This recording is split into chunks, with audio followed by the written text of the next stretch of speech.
È il momento del riscatto. Dopo la bufera è arrivato il successo della Lega in Veneto. Luca Zaia ha confermato alla guida di Palazzo Balbi e sindaci leghisti o sostenuti dal Carroccio hanno vinto a macchia di leopardo in tutto il Veneto. Risultati elettorali storici li ha definiti Salvini, che prepara il terreno per le prossime politiche come leader del centrodestra. Domenica a Pontida sarà il momento della riscossa, un'opportunità per concentrare le energie e ripartire. Un incontro per riproporre i vecchi temi, partendo ancora una volta dal federalismo. I vertici del Carroccio si aspettano decine di migliaia di persone, massiccio il numero dei militanti trevigiani. Partita sarà un momento essenziale, un momento clou per quanto riguarda questa stagione.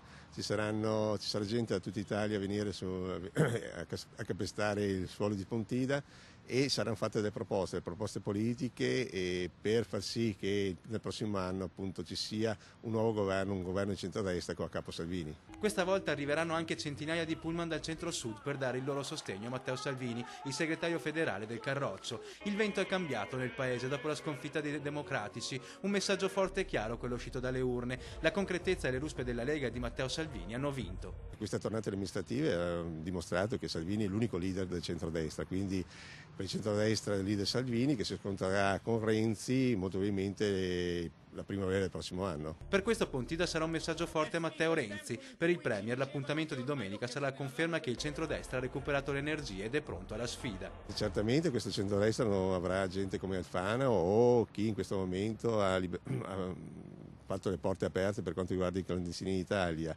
Sarà un centrodestra fatto da formazioni con la Lega, con altre formazioni politiche, con nuove formazioni politiche, ma comunque agguerrito per battere il centrosinistra.